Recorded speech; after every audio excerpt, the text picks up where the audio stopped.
Hello, everybody. Jim Grosso here from Summit Racing, and we have your special guest here today, Larry Nance, and we're just going to have a little chat with Larry today, talk about old times, good times, and future times. So, Larry, I understand that you are back at it again and starting out with the old Catch 22 car, which when I was younger, I seen you race with Pat Moore behind the wheel. So, give us a little bit of an update, buddy.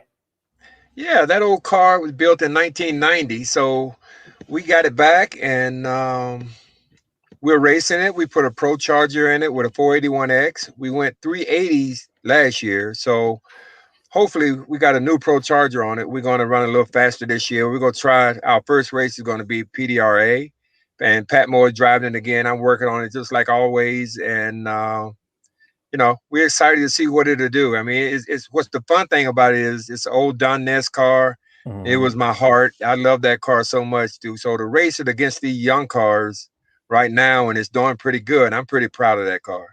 I seen that car do pretty good when you were doing some testing, so I agree with you. And it's like I said, when I was younger, we used to go IHRA days back in the day, and Pat Moore driving, and Pat Moore still driving. So he's been your driver for 20, 30. How many years, Larry, has Pat been wheeling that car? Ever since 1990. So, Okay, and Pat's, I trust him with the car. He's a nice finesse driver. He's a really good driver, and if you really want to see how good Pat is, you got to get him to race day, and he'll really step up and do well.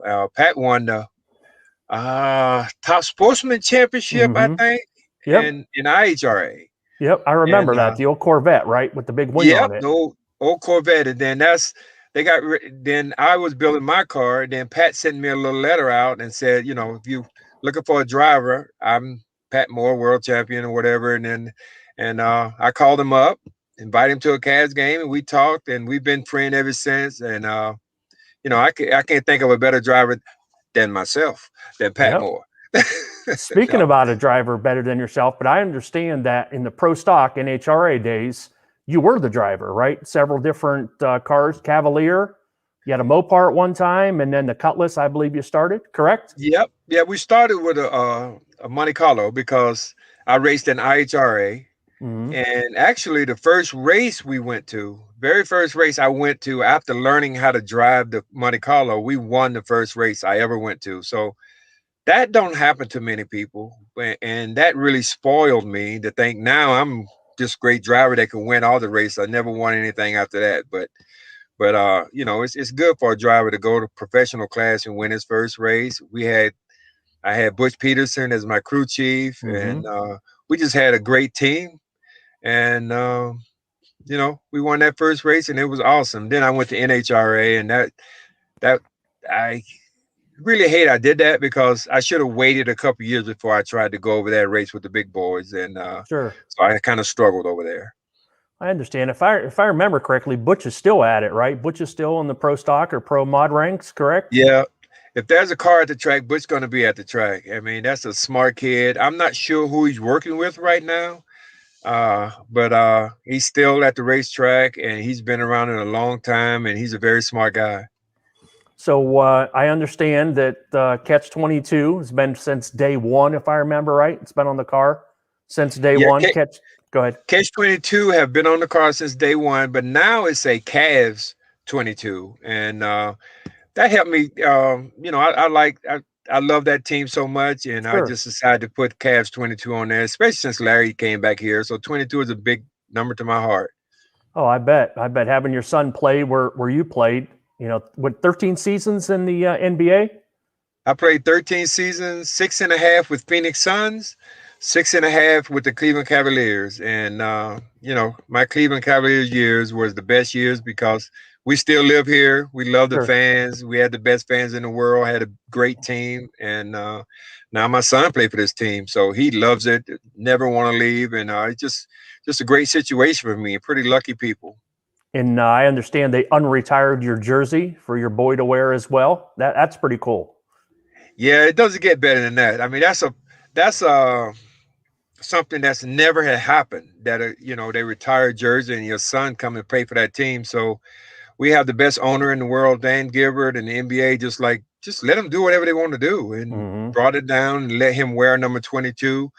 And obviously my chest is out this big, this much watching him Sure. wear that, and it's a lot of fun.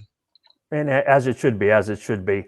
So I remember back in the day, boy, and me and you're going to have to go back, but you and Pat had a certain staging routine. I believe you used to bump the car in behind What do you there, know and about that? How did you see that? oh, come on, me and you've been around a long time, and I've been back at those days, but I remember up in the stands, and I'm like, yeah, look at him bumping that car in there. Now you were a little bit taller than the car, but that was pretty neat. It sure Yeah, added some. I don't have to do that now, but I mean, it just any kind of little advantage you can have is good. That those clutches back then was so hard to hold Mhm. in. And if he didn't have to finesse drive it in there, then that would help his reaction time. So I'm Sure, always thinking of little things that I could do to help my driver or teammate or whatever.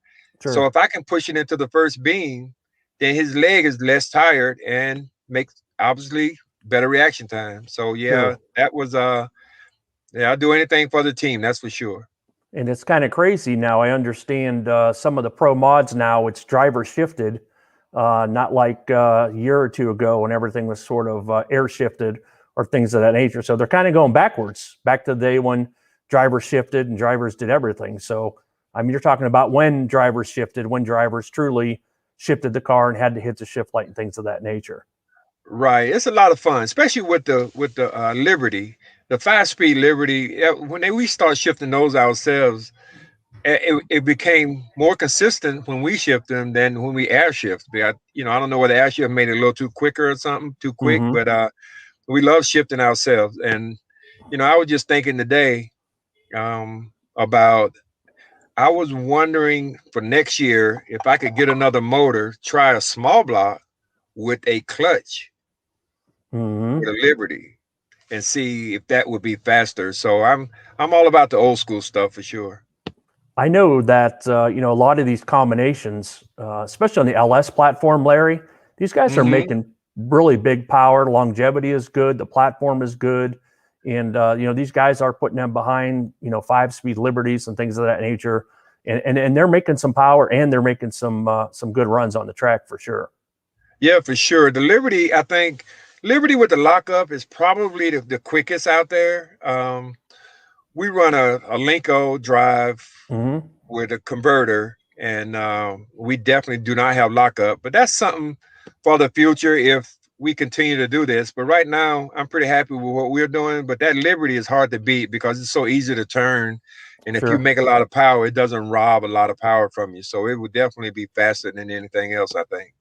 So let me think. You started in '90 drag racing. Yeah.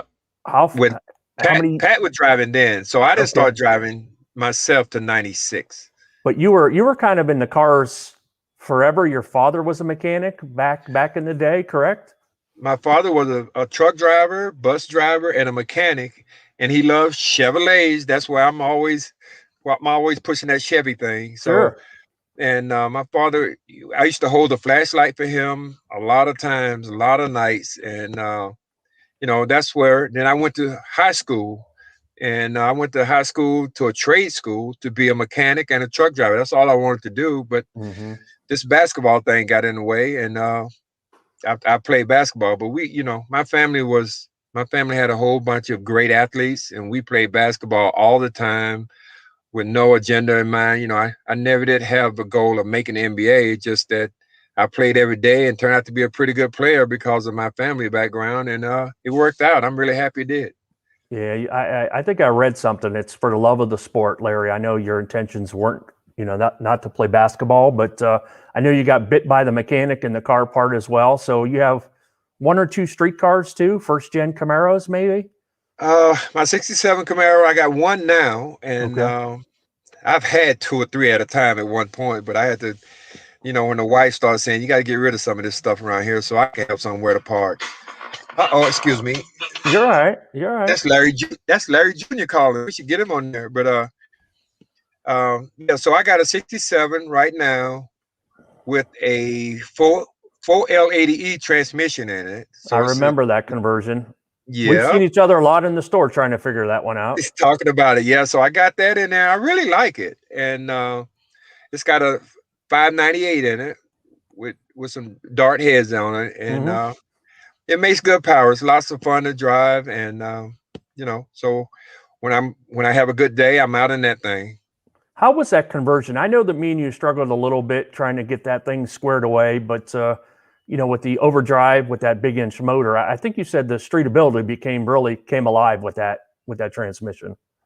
It did, because I could just take it on the freeway now, and I could run 70, 75 miles an hour down the freeway, and I'm just cruising at 2,000 RPM. So that's kind of what I wanted to do, is be able to go to 42 and drive out to Norwalk and see all my buddies and stuff when I'm not racing. And now I can do that. And I really love that combination, because I really was a turbo 400 guy my whole Sure. life, because I really like those things. And but now that I got this overdrive, I'm kind of locked into that now. I don't think I ever go back to anything else. And you mean 70 mile an hour on the highway, right? I'm sure that you just kind of slipped a little bit, but that's okay. What did I say? What did I say? You said 70. I Yeah, don't think that's so. what I meant. 70 all miles right. an hour on the highway. That's all right. And is that car? I think that car has bigger back tires. Is that a pro street car? Or is that? I can't remember. It's like a Larry. pro street car. Yeah, it's got some big back tires. I can't remember what size they are, but it's got big back tires, ladder bar. I mean, That's what right. I really should do with that car, just put some bars inside it and then drive out and have fun at the racetrack sometime and run maybe that 6.0 class or something like that, and then drive it home, because it's a pretty fast car. But I love listening. It's got a huge cam in it, and I love just romping around and 800 RPMs and letting that thing just lope and listen to it, and that's what makes me smile. And people got to smile. What do you probably look out the back window or the side window, anyways, right? I know you sit pretty far back in that car. They probably don't know where to look for you when they see the car might be driving itself. I know it's going to be a tall man joke before this thing was over with, but I didn't say that. You said that. You couldn't resist it, dude. You couldn't resist it. No, But come you're on right. now. The seat is all the way in the back seat, and it's comfortable. And the thing you got to do this year now, we got to get together so you can see Larry have a LS. Yep, I was just going to mention that. Yep, that the Hutters put together for him, and it is really nice, dude. It's got a LS. I can't remember what size it is, but it's got a little supercharger on it, and it's making 750 horsepower or so, and he loves that thing. He drives it. If the sun pop out, he's in it. Well, only 750 horsepower, right? That's it. Only 700. I don't want him to have too much. He might get himself hurt. Yeah, for sure. So let me ask you this. Was Larry Jr. in the cars, or did he kind of have some influence maybe in the house that he grew up in, or?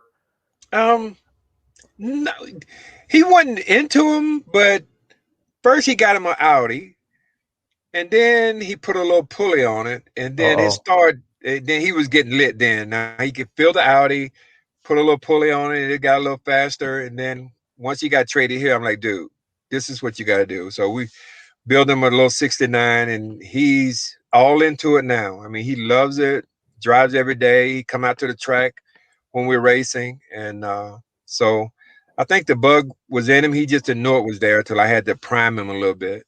Sure. Oh, no. When he was building that car and when Hutter was building that car, he spent quite a bit of time in the store with us, ordering parts, figuring out parts, and doing some research and what would work for him. And we appreciate that. Larry's always in the store here.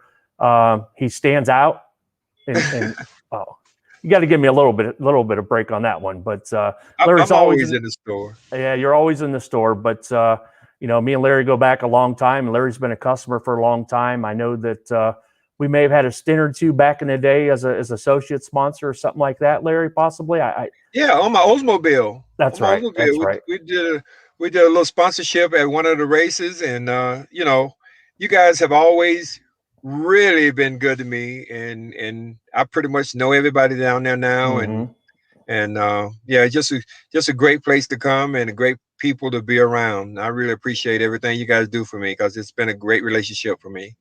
It's been good for us, Larry. It's always a pleasure, especially now that you got Junior in. So you got the second generation friend to Summit Racing.